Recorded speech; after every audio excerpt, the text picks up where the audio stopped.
लद्दाख सीमा पर मई महीने से बड़ा तनाव धीरे धीरे कम होता दिख रहा है। वास्तविक नियंत्रण रेखा पर कई इलाकों से चीन और भारत की सेनाएं पीछे हटी हैं, लेकिन विवाद को कम करने के प्रयासों के बीच पैंगोंग त्सो और देपसांग पर अब भी पेंच फंसा हुआ है। बताया जा रहा है कि चीन यहां पर पुरानी स्थिति में लौटने को तैयार नहीं हो रहा।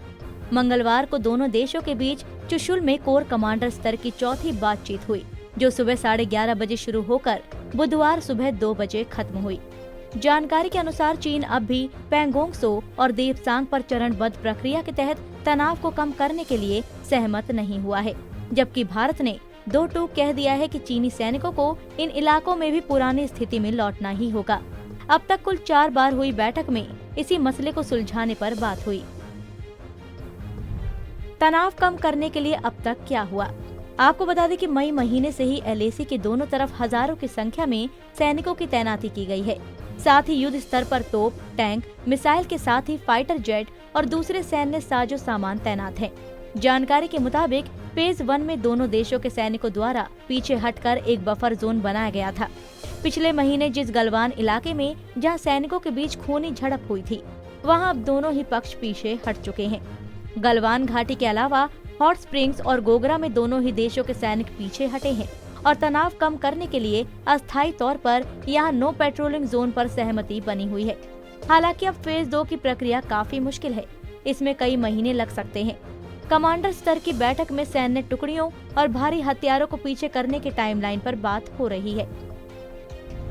आइए समझते हैं पैंगोंग त्सो और देपसांग पर क्यों अड़ी है चीनी सेना। TOI की रिपोर्ट के अनुसार पैंगोंग त्सो इलाके में भारत परंपरागत तौर पर फिंगर 8 तक पेट्रोलिंग करता आया है, जबकि चीन के सैनिक इस फिंगर से पीछे पेट्रोलिंग करते थे।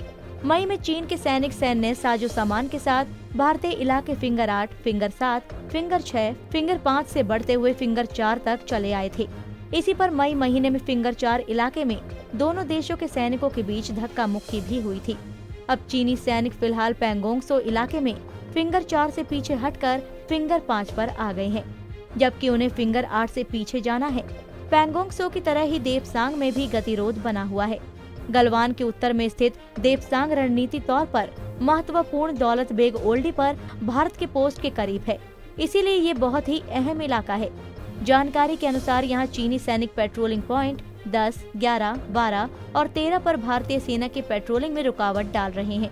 इन चारों पॉइंट्स पर भारतीय सेना परंपरागत तौर पर पेट्रोलिंग करती आई है। हमसे जुड़े रहने के लिए हमारे YouTube चैनल को सब्सक्राइब करें और नई वीडियो की नोटिफिकेशन के लिए बेल आइकॉन को दबाएं।